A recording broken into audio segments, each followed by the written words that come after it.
Zeta!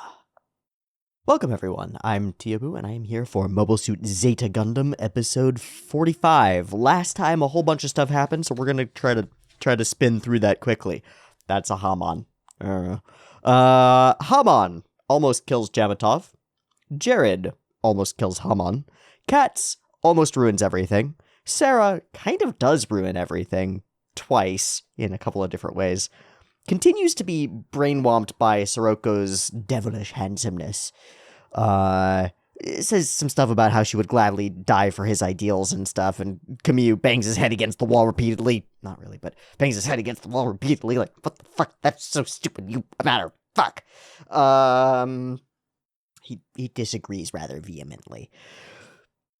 Hamon is apparently trying to ram Axis into the Gate of Zidane. Boom. See if that works. It hasn't happened yet. I hope it kind of works. This episode is titled From the Heavens, so that kind of... God, my hair will not stay on my eyes. Kind of feels like it's in the realm of possibility. I wouldn't be surprised if we could get a real big collision going, and that would be really cool. And then Sarah does ruin everything by preventing Camille from actually piloting effectively and finishing off Jared. And Katz swoops in to save the day, only after realizing that the girl that he kind of has a crush on but thinks is being manipulated by this other guy is out there in the battle right now. Before that, he's very against being a part of this battle. But then he finds out that there's something like personal reasons to do it, and he's out. He's just gone. He's just doing it. And he blasts the shit out of Jared, but he misses. He blasts him a bunch, and it doesn't do enough, and so Jared has escaped. The Bjarland, at least, has been mostly demolished, I think. Maybe he'll get a new mobile suit. Maybe he'll just get another version of the same one. I don't know. And Jared goes free once more. And that's basically what happened in the episode, I think. It was a lot of fuckery back and forth, a lot of curiosity about what other people's intentions really are, and sort of blind faith, at least in Hamon Karn. And of course that faith might not be justified given her propensity for betraying people and desire to forward her own goals at the expense of almost anything else. So now we move forward, having made a tenuous alliance with this pink-haired monster and her giant set of authoritarian monarchical peoples. And now we get to decide the fate of the galaxy, solar system, universe, whatever. Scale. It's just scale. The fate of the Earth, which is the fate of the solar system, which is the fate of the universe in some real sense. What's gonna happen? What's next? We're fleeing from Gate of Zidane. We're getting out of here. There's still lots of war potential on both sides. There's still no clear resolution to any of the ideological conflict.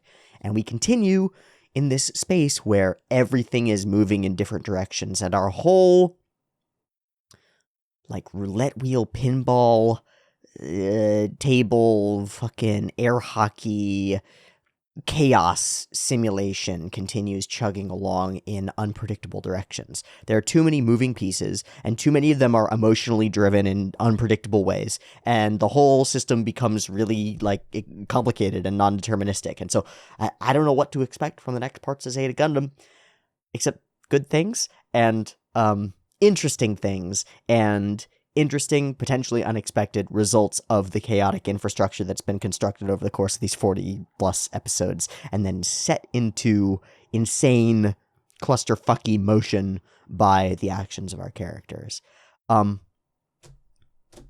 Where does this go? I don't know. Where do we go from here?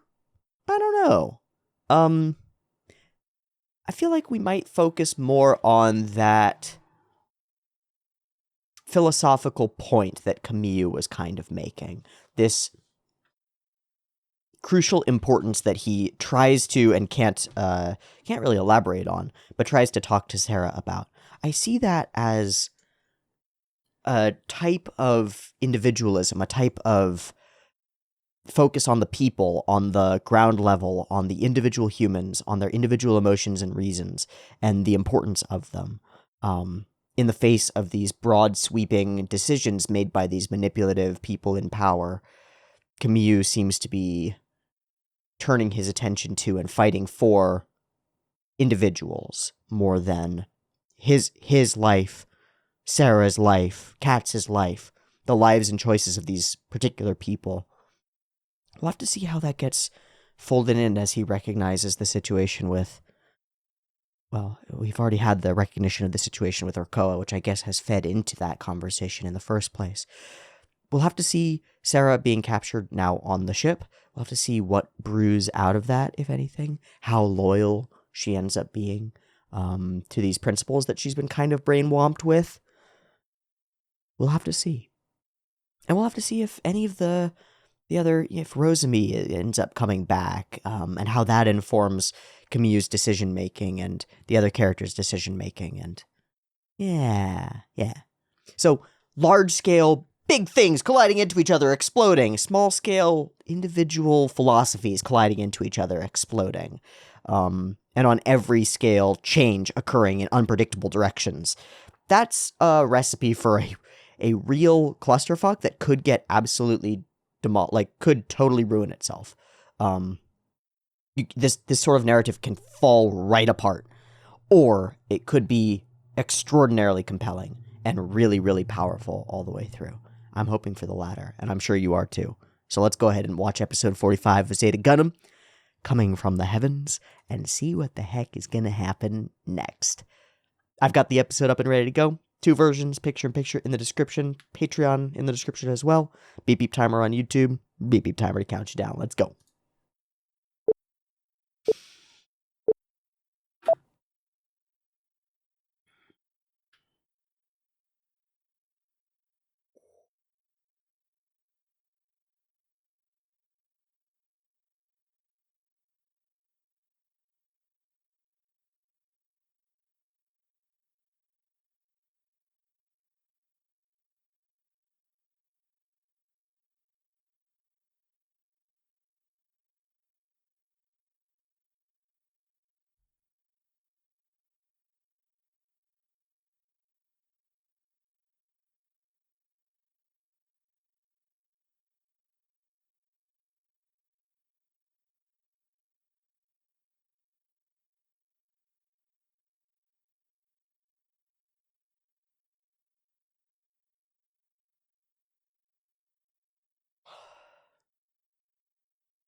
Ooh, it's different.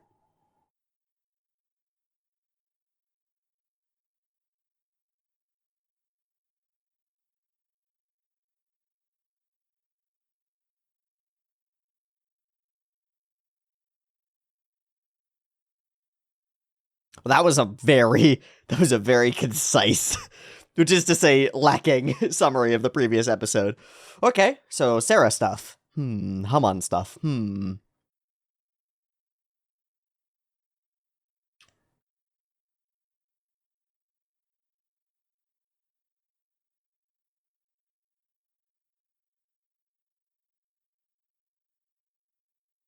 Are they all fleeing? Because...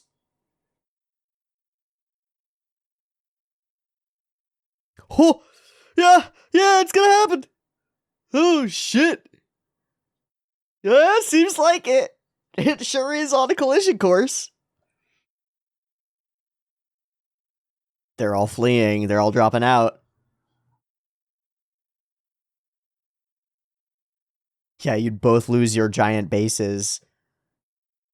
Very... Nani?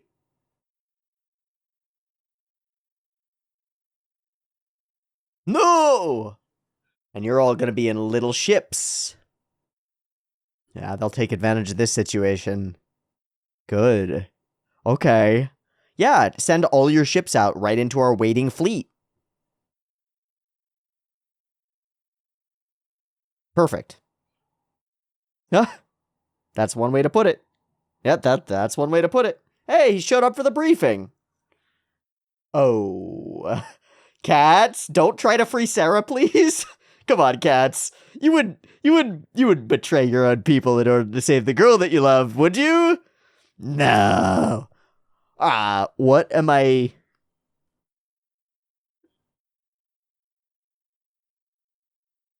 Mm.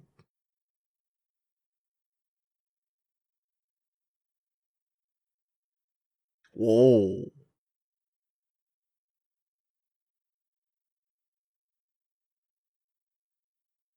And wouldn't you want me to do the same?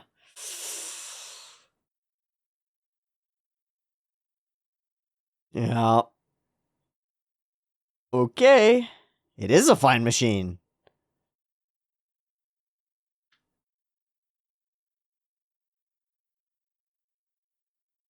Hurrah! The dude standing right there just gets thwacked in the side. Ow! Ah, Sirocco. Cats?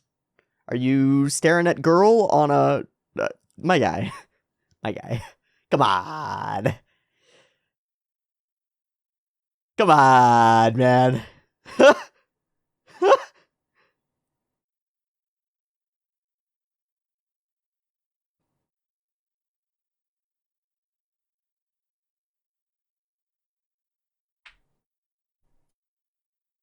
uh, he super does, actually.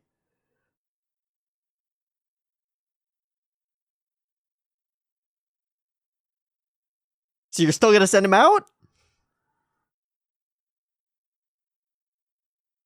Okay, please don't get dead, kid.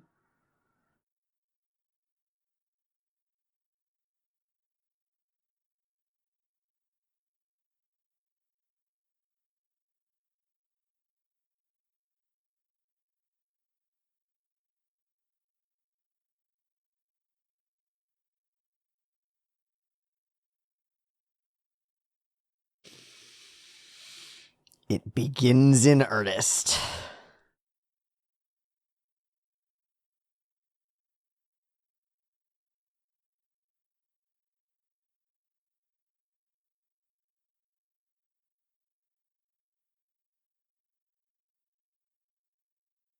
Your own emotions. Ah, it was a cool little flip in.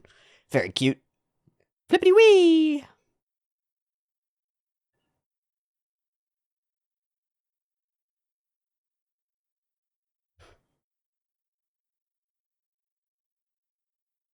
Oh, we're cutting over.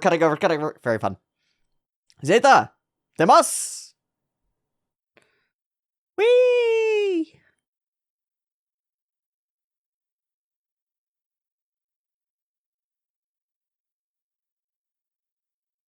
Ikimasu! Wee! Alright, here we go! Omega Battle!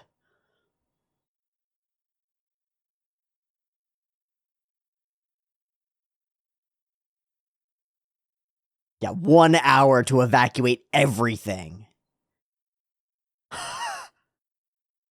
Such a move by Hamon. Just ram the station into the station. How many of them? Oh! Dame da?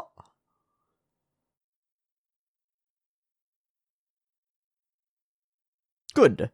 Explode it. No. Okay. The Ghost Gear launches. Is Jamatov gonna make his way out of here again? Is he gonna do the scaredy cat flee thing again?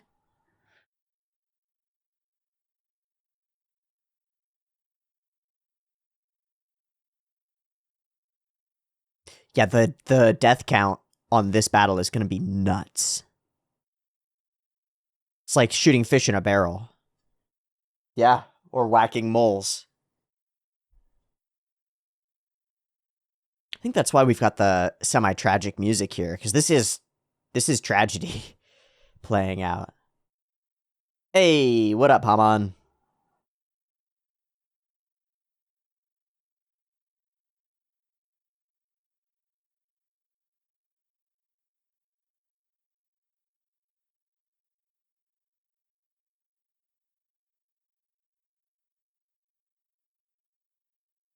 What is going on? Oh, she's learning. I see.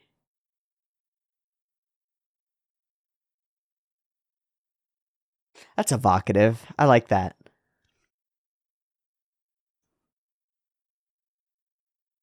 Hmm. That is not the Palace Athene, is it? Is it? It must be. I guess it is. I'm just wrong. Okay. My bad. Sorry. Oh boy. Rakoa in direct battle. This could be the end of... Yeah.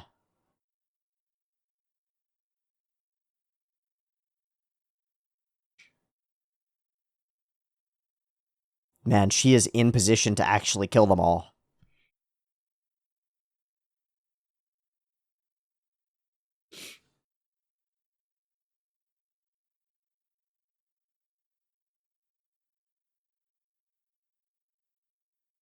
Oh, vibes.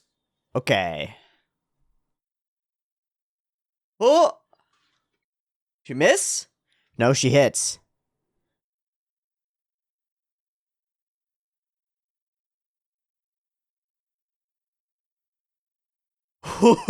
Nah, it's your conscience.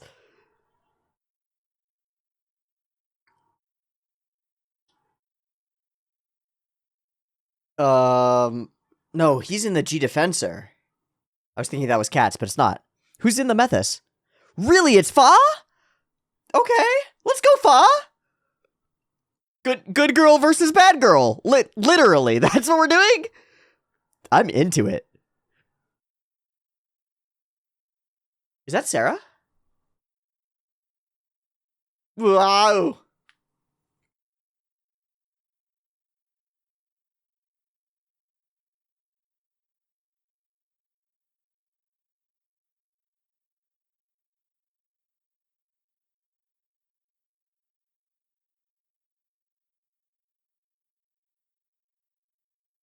Here she goes.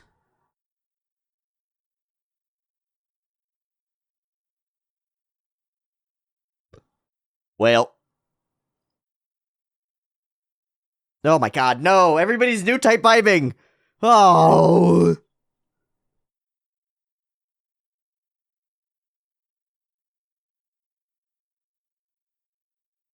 This got real chaotic and real personal real fast.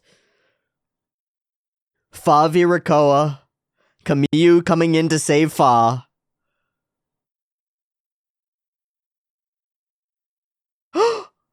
Yeah, has no clue. Had no clue.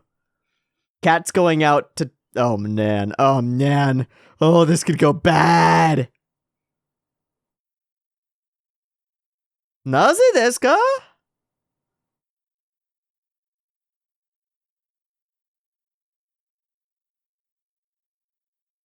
Killing to save herself. Okay, they're inside, and it all goes down in here. It all goes down. You gotta get out of here. We don't have time for playing around, man. Yeah.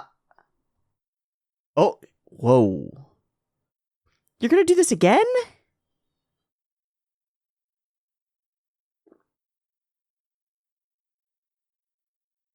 Which loyalty is stronger? The people you've known for the time that you were on the base, or? Yes! Yeah, you're a tree. Yes! What? That's not correct at all. Okay.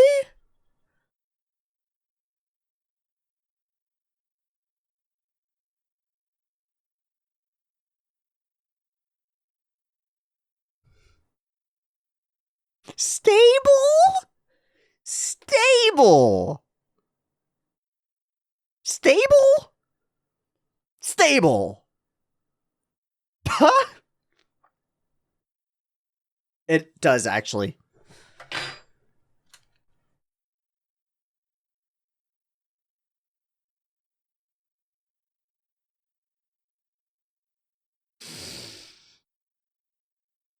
Yeah. Oh, that was a good explosion. Ah, the boys are back in town.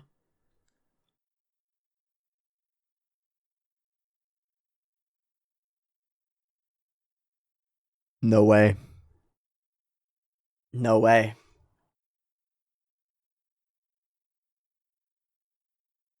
Careful, Fog. Oh.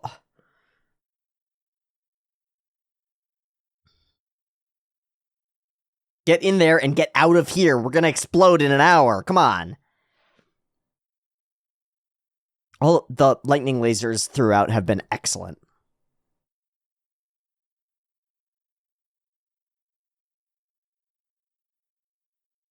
Oh. Alright, now we can talk. So?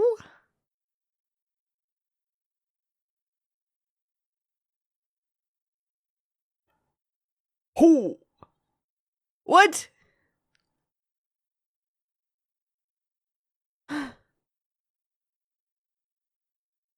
What?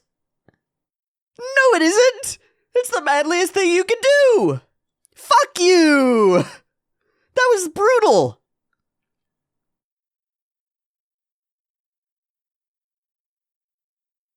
Come on, kid.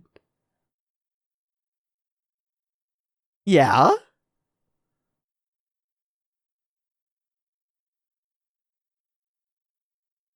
I'm already convinced.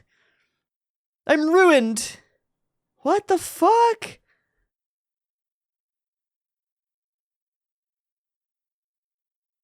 I mean, that makes sense. Of course you can't. But what the fuck? It's unmanly to say it in words. Fuck you. Is this? What is that? We finally see Axis? Is that what we're looking at here? I don't even know. It's like alive. Sweet.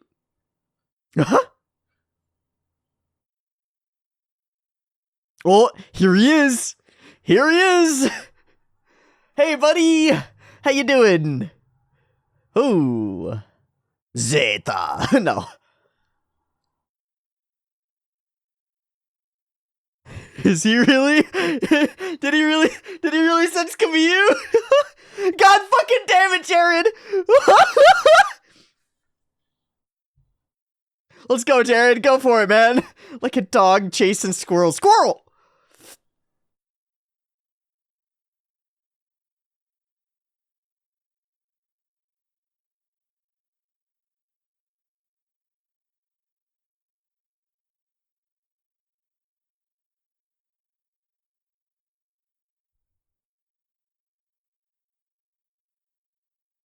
You could. Yeah, you could take the shot. Fa comes in? Oh, no. Oh, no. Oh, it's too complicated. Not body.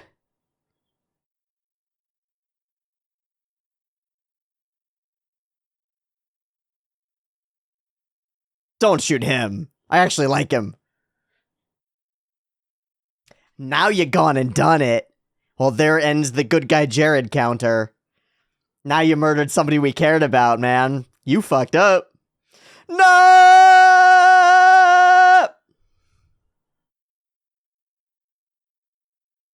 No! Oh, shit! Oh my god, he got him.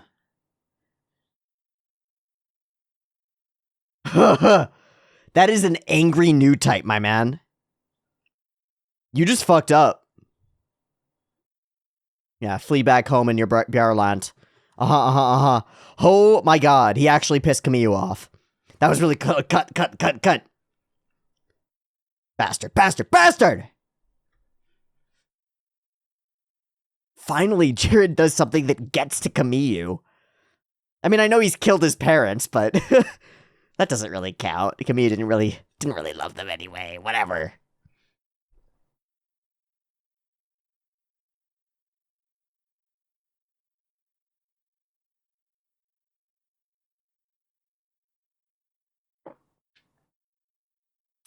Seems like a tall order, man.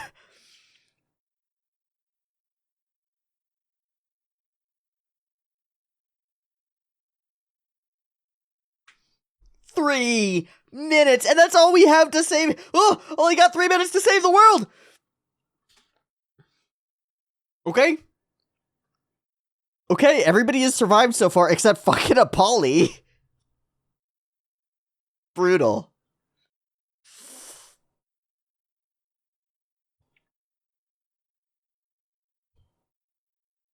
And the 1v1 that's been built up for since episode 1 continues.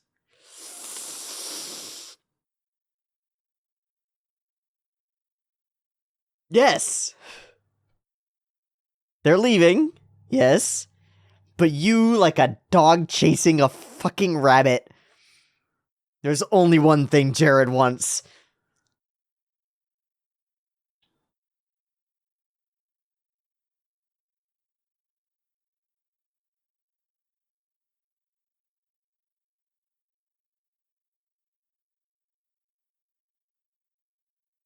Oh. Oh.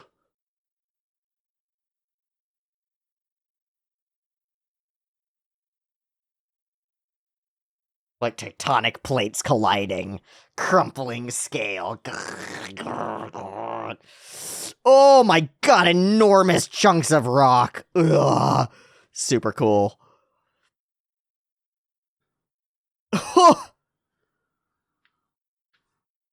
Talk about, yeah, it's gonna be a confusing battle. Okay! Alright.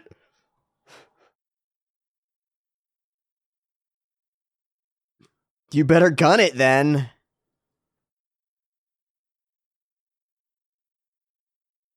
That was the first altruistic in any way thing that he has ever done. Okay. We must flee!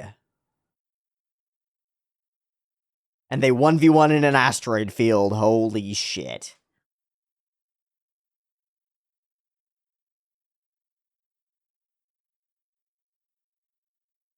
Hi! Bigger fish to fry, man. Bigger fish. Oh, we drove him away? We drove Jared away, alright. Holy shit.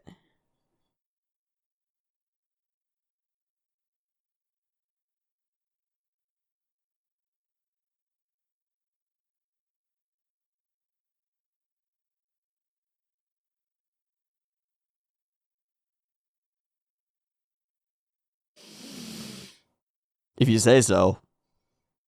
Yeah, sad. So sad.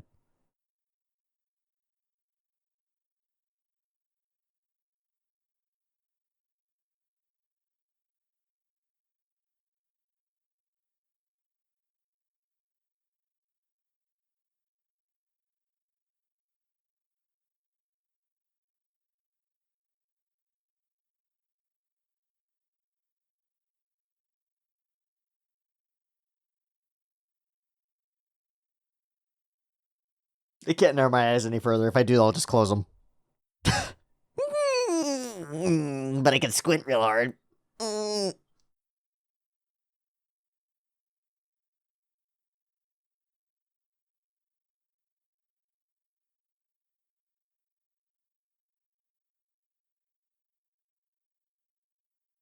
Okay.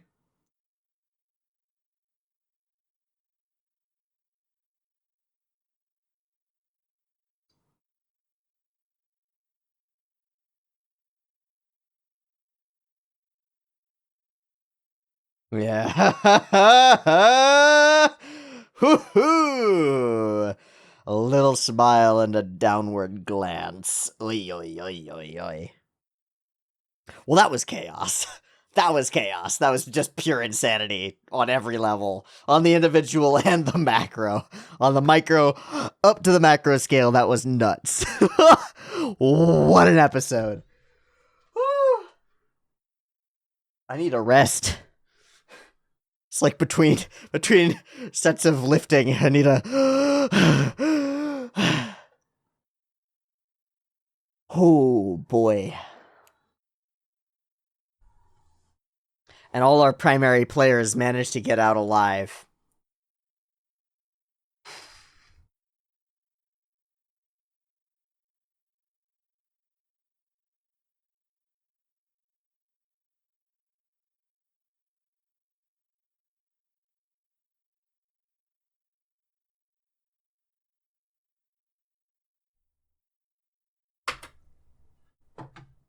Rikoa is on some bullshit. I'm sorry for that to be the first thing that I come out of here with, but it's the most infuriating part of the episode for me, I think. I'm more than anything, I'm bemused by Jared's continuous chasing of Kamiju. It's like you see him enter the battle, it's like, oh shit, he's gonna know that Kamiju's here somewhere and he's gonna freak out and go after him like you can't see anything, like a greyhound with blinders on, just like straight after it. And he does. I'm bemused by that. That Apolly gets killed is sad. It's a good use of the character, I'd say. We've had him around for a while. He's honestly a minor character. Sorry to all of you Apolly lovers out there. He's pretty much a minor character, and that makes him very useful for killing for emotional reasons. That amuses me. Rikoa's bullshit does not amuse me. It pisses me off, honestly. Because she has the nerve to stand there and go, you know what? No, I feel really fulfilled as a woman right now. I'm not ideological at all. I just feel real fulfilled. First of all, it's completely ideological. Has been from the beginning. And has admitted as such, at least from my perspective.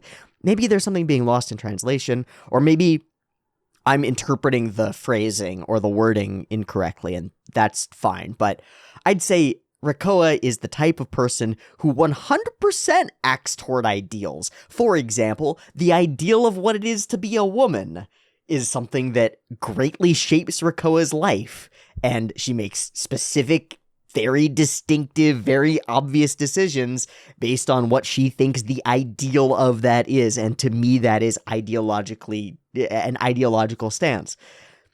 But maybe I'm wrong. Maybe what she means is she's not one who cares about the reasons behind the battles, who cares about the broad political or sociopolitical structure of the fighting forces, but is instead, as she said before, driven by her own heart and by that individualist personal reason sort of thing. Still strikes me as some bullshit, as some high-level bullshit, but fine. And then over the course of the episode, we've got that stuff which I find very frustrating. I think it's very frustrating, and I imagine that's the intent. I imagine that's the point. These other characters feel very frustrated with Rikoa too. Fa feels very frustrated both with Rikoa and with her own inability to shoot her down.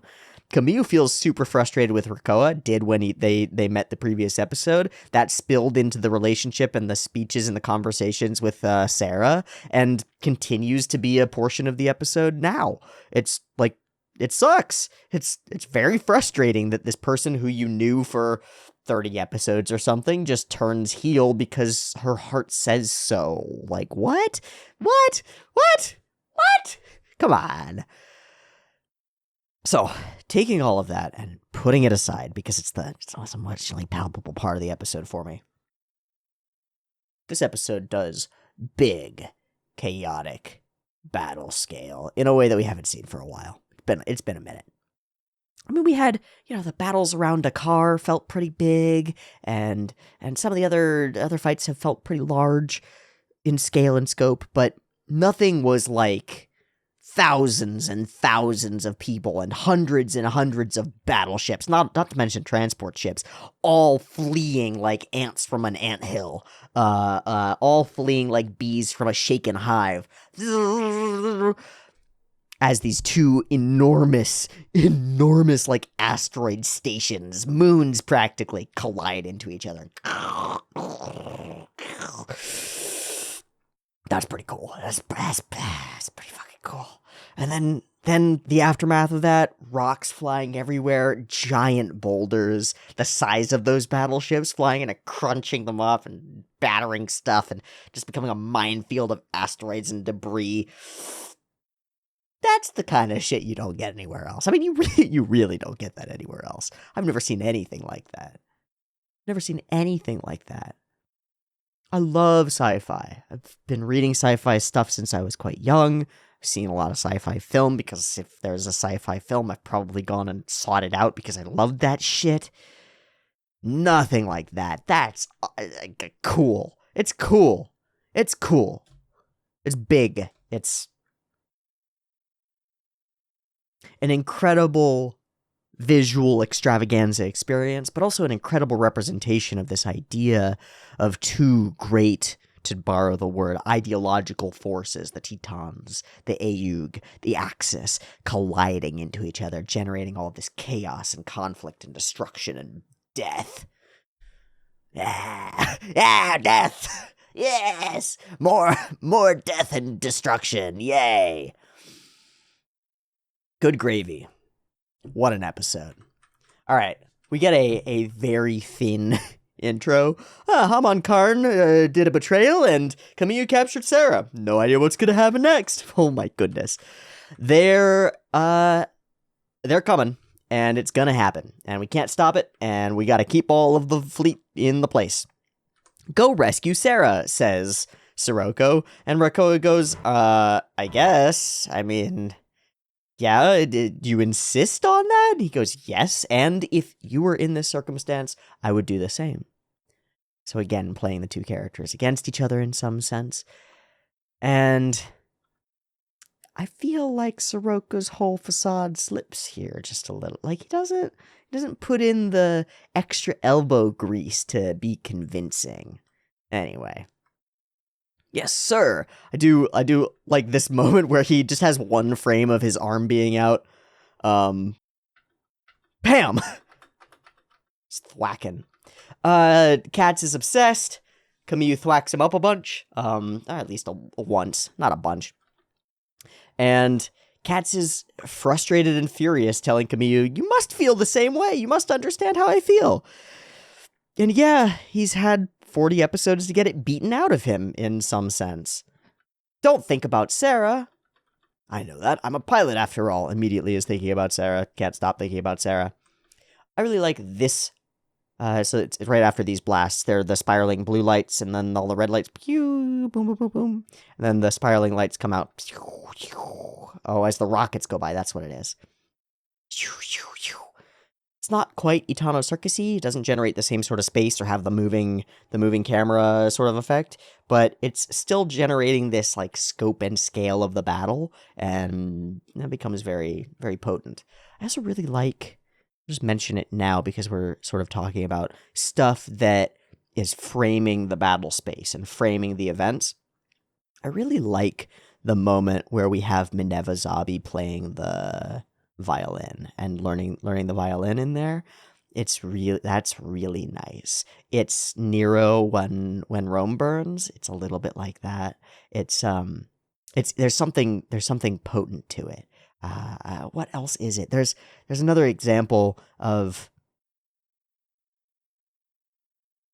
it's right on the tip of the back of my brain. Not that makes sense, but examples of chaos and horror are going on, and then you cut back and there's something sweet and calm and kind going on, and there's like this horrifying contrast. Actually, the Steward of Gondor sequence from Lord of the Rings, from the Two Towers, where Merry or Pippin, I forget which one, is singing, and the Steward of Gondor is munching on grape tomatoes and making tomato juice splat everywhere. That whole sequence. And we're cutting from there to horrible battle, right? Horrible battle, quiet, calm, sad song being played. Horrible battle, contrast, juxtaposition. Okay, it does a thing. It does something.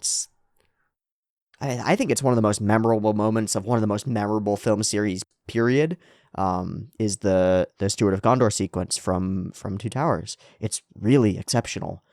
And it's not anything individually about the battle sequences or individually about the steward sequences or the singing sequences. It's the mix of the two. It's the placement of the two together. It's the montage effect or the juxtaposition effect from smushing them together like that.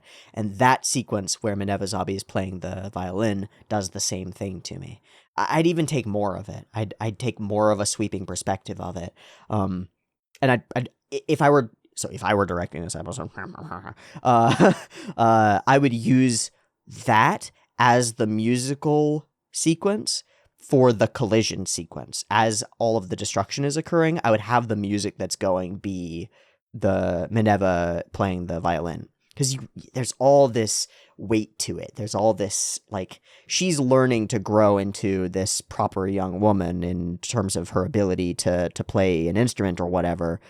And that's part of her stepping into a role of power, and that's part of what's going on with the machinations of Haman Karn, and that's all coming to fruition because of this collision between Axis and Grips, and it's like, yeah, it's pretty cool. It's pretty fucking cool. All right, bam, bam, bam. All of our characters take off in all of their various mobile suits. Yeah, we show that Apolly's going, and he says like a kind thing. Yeah, brutal.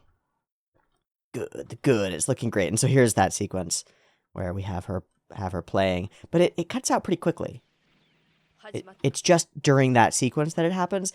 I would want the music from it to become a piece, right? Become like an insert song, and then use that not here, but once the collision starts happening, once chaos is really going, and there's all of this, the rocks are flying everywhere, and battleships are exploding, right? And you've got this little girl playing the violin as the theme song for that, as the backing track for that, because it is the backing track for that. It's her innocence in some ways that's allowing all of this to happen. And it's all for her in some ways too. Fascinating. Fucking cool. I still think it's good as is. To be clear, I'm not critical of the lack of it being more. I just think it could be much more interesting if it were more. I think it's still great that it's there, and I'm happy with it. The Palace Athene. I was wrong about which mobile suit that is. There are a whole lot of good cuts in this episode. A whole lot of suits flipping around. An inordinate number of really cool looking laser beams that have like an electrostatic to them. I really like those. An extraordinary amount of cool cut-ins in different places. Cuts like this one that we're about to see. Just... it's kind of pure chaos, but it's followable. It's trackable. Cut it. That's cool. Cut in screens on your screens. And Sarah hopping into her own mecha and getting going. Fa and Rakoa get to face-to-face battle it out a little bit and careen into the actual danger zone. Only for Rakoa to pop out and have herself another direct conversation with one of our characters. And I want to go through this one. I want to go through this one kind of line by line because, because it interests me. And because as I said, it's kind of the part of the episode that sticks out to me the most emotionally. Why did you betray us, Rakoa-san? Well, do we have to look at it that way? Yeah. Yes. It's not more difficult than that. It's like, yes, yeah, you betrayed us. We're over here fighting for reasons and for each other, and you're on the other side trying to kill us. You just shot our ship with your gun. That's a betrayal from behind. You just shot us in the back, literally. But couldn't we just be like, not really friends, but like sort of friends, and I'm not a traitor and you don't hate me, and we could just be sort of friends even though I'm on the other side now and I used to be on your side? No, you're a traitor. I never was an ideological person. I've been looking for a way to restore my affections, which I lost to the war. Or which I lost to war. Of course, Rakoa has been an agent or an operative for a decade or whatever. She's been doing this for a while. And this is her story, is that she became out of touch with her own emotional self, and self as a woman, specifically. And that ties, again, into all of the writing stuff and the reasonings behind the thing.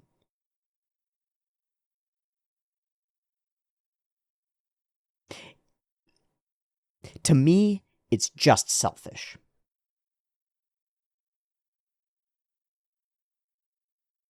To me, it's just really selfish. It boils down, I think, to the simplest level. Rakoa's feelings are more important to her than the lives of her compatriots, than the lives of anyone, than any ideal. So I suppose maybe her statement of not being an ideological person tracks there. than any group, than any movement, than any people. And that's a selfish perspective. A purely selfish perspective. Not only, and it's not like she's just unwilling to fight, or like Katz is sort of like, oh, I can't kill Sarah Zabarioff. I can't do it. I can't shoot her because I care about her, right? Okay, fine. That's a selfish move because she might end up killing some of your friends, but an understandable one. No, Rakoa actively chooses to pursue her selfish desires in a way that causes destruction to the people around her. And I don't see it as justifiable. I just don't. She sits here and speaks wistfully about the loss of her feelings, the loss of her sense of self as a woman, and then doubles down. Right now, I feel very content as a woman. And this I really question. So here's my question. She says a little bit later, we'll go just a little bit later and let it through. Okay, right now I feel very content as a woman. We'll come back to this line. I feel stable. I mean, I'll put the nope flag on that. I don't think you're stable at all, Rika. I mean, you full flip-flopped, right? Right. I still remember the past from time to time. Fa hits her with, you're very selfish, your betrayal was a great shock to me and Camille. Camille is suffering for it, you're causing real harm to real people. She admits it, you're right. Camille is a man after all, that has nothing to do with it. And she breaks it down to, everyone in this world is either male or female. We'll leave that be. We'll just take it as a supposition, because it tracks in world and in time frame, so we're just not going to argue it. Ideologies and beliefs are another story. So, I'm reading this as something to the degree of, like, there is something much more fundamental than any beliefs. It's the nature of what you are. The biology and the physical structure indicates form and function in some sense.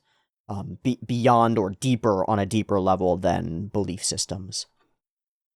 The Argama's men only thought about themselves. Are you talking about Quattro Chui? We get interrupted. We get interrupted with one of the coolest cuts in the episode, so we're just going to look through it really quick, and then we'll pop back to that line that I said we would pop back to. What is it? Is it dots for... Yeah, it's dots. We're going to take it back. Take it back now, y'all. One hop this time.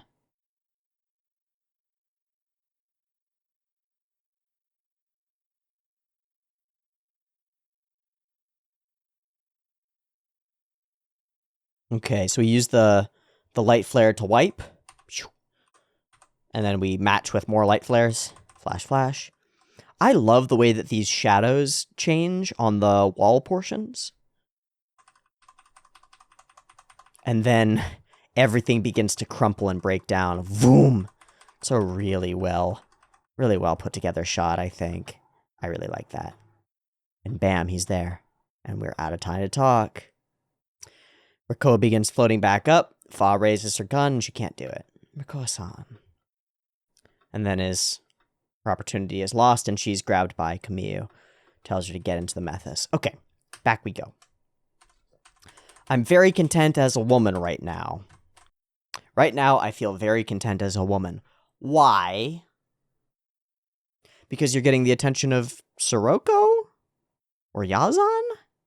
First off, nothing has happened between you and Yazan for a while at all. Second, Sirocco hasn't blessed you with his favor. He's pretended to. It's all been fucking lies. All the men on the Argama only thought about themselves. None of them would commit, right, to being interested in me, something like that. But has Sirocco? Not from my perspective. And it's hard for me to see where Rakoa's perspective is here. I don't see this contentedness as a woman being justified for her. It doesn't track.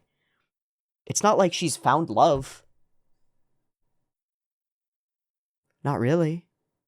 She's found obedience and, like, lies. More lies. I think Rakoa is just in a pure fog. Untethered, unmoored from anything that should be holding her together. And I feel really bad for her.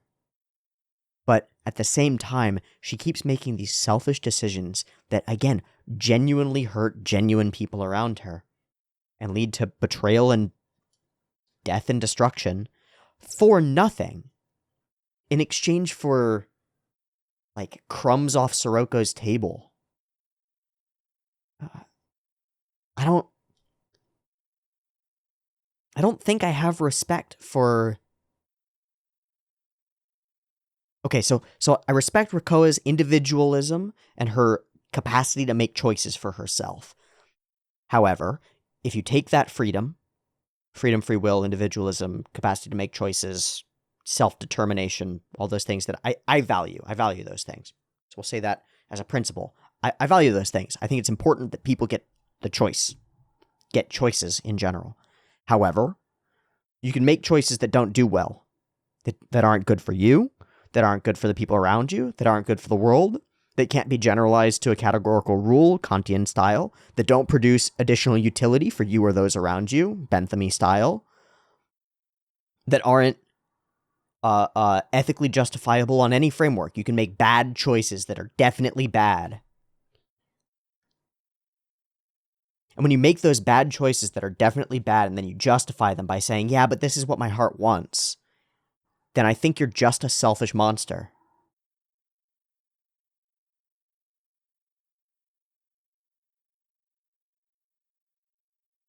Then I think you're just a selfish monster. Worse than a bystander, an active participant. Actively choosing to take part in things that you know are not correct. And then actively choosing to wipe your hands of the ramifications of your actions, right? I'm not an ideological person, so I don't care about the reasons that everybody else is fighting. It doesn't matter to me which side I'm on. I just want boys, or whatever the fuck Rakoa actually wants. I just want respect from men, perhaps. I just want to be treated like a woman, perhaps. Whatever it is. I don't care about any of this ideological stuff. I don't care about the reasons to fight. I don't care about the purpose that drives all these other people. I wash my hands of that. But that doesn't make it go away. It just makes her able to make the choices that she's making.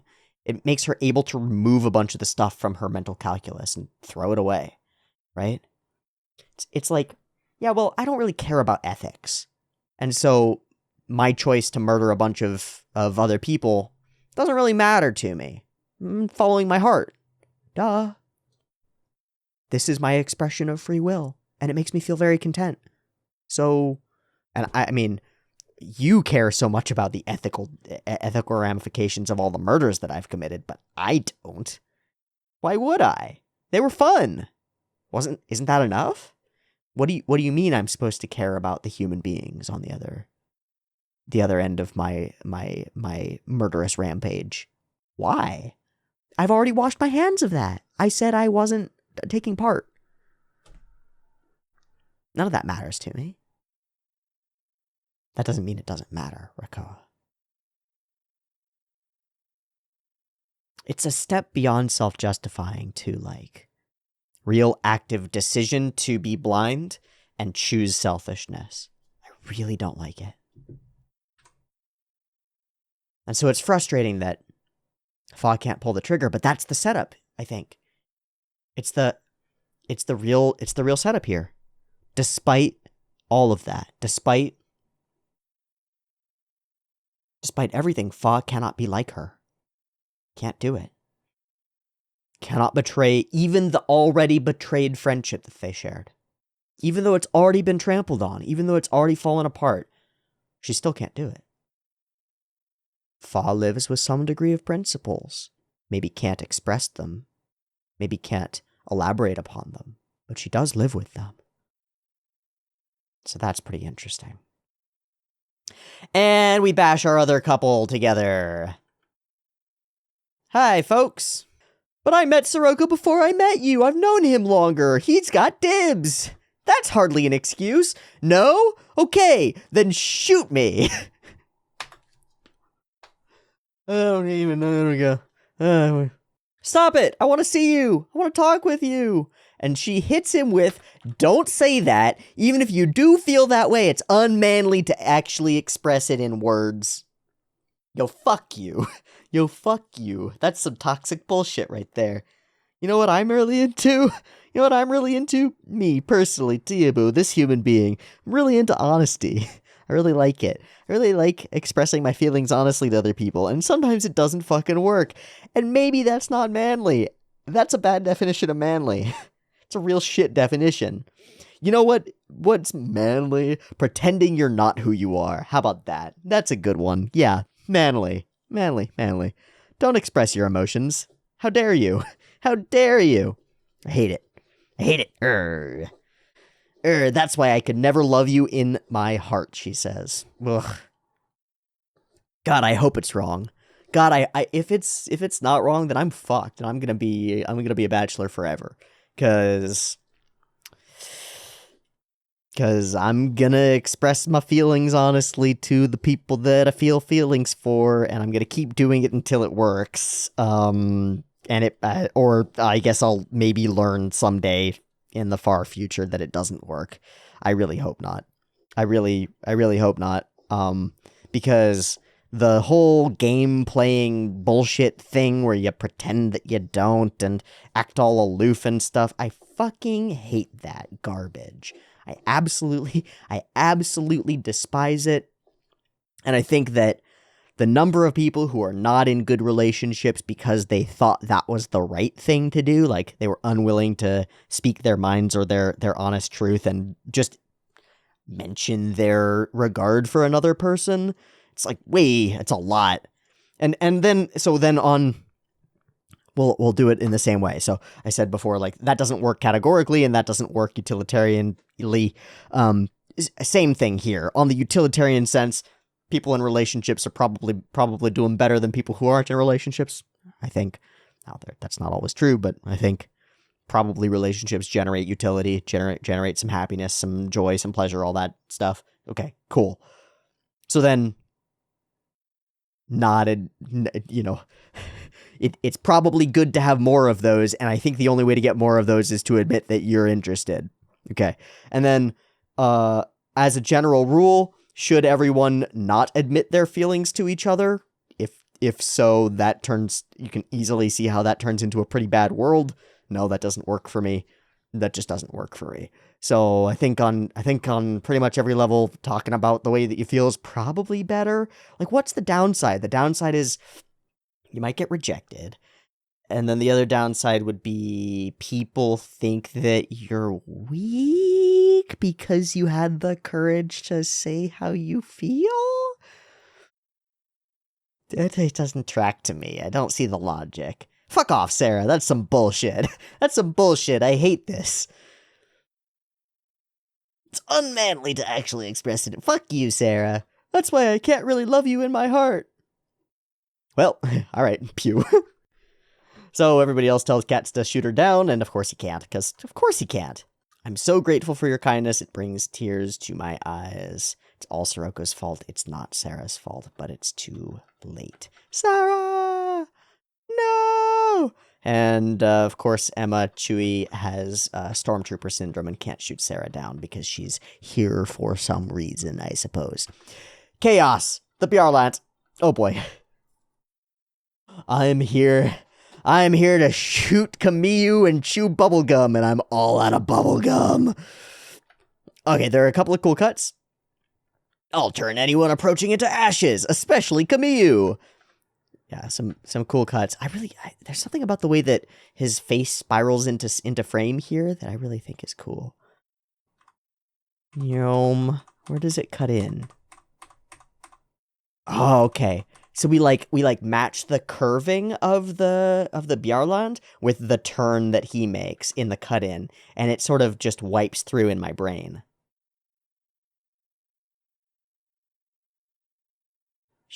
Yeah, it all wipes together there. It all just folds together. That's cool. In the direction of the Gate of Zidane, do I sense... Ah, it's a rat! It's Camus! I gotta chase him down and kill him! The Zeta! I'll get you, Camus! I'm gonna murder you! It's great. I don't need you, get out of here! And he and Rakoa tangle themselves up in trying to get to Camus, and of course Fa swoops in to protect her boy. Thanks, Fa. Doesn't get killed for it. Thanks, Fa. Apolly does get killed for it, unfortunately. It's a good death scene. Sorry, bud. And that pisses Camus off righteously. Lieutenant Apolly, and then we get bastard. Where is that? There it is. Bam, bam, bam. There.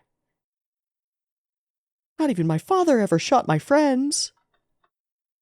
And all the cut-ins become super chaotic. All the battle sequences become super just insanity. Do. I can't even tell how many ships there are. The 1v1 continues through the asteroid field, and we get the actual collision of the actual giant stations together. The animation for this is pretty fucking cool. They managed to get a sense of scale here by doing these cuts to small individual things, as though you can only take in one tiny piece of the giant scope of the thing, and see stuff crumpling together, and it really gives me the feeling of tectonic plates colliding, and volcanoes being born, and subduction occurring, and lava, and fucking rocks, and earthquakes and stuff. It's cool. It's cool. There's a cut where a couple of mobile suits just get crumpled, and I think it really demonstrates the scale of the thing. I don't know where it is. And then as full battleships get popped, I think it's this one? Yeah, pop, boom, just get popped by flying debris. There are just enormous rocks flying everywhere. They've created a new asteroid belt out of this collision, practically. It's cool. It's big. And it all comes back to these characters sitting around talking about their failures to finish particular jobs, to fire on particular characters.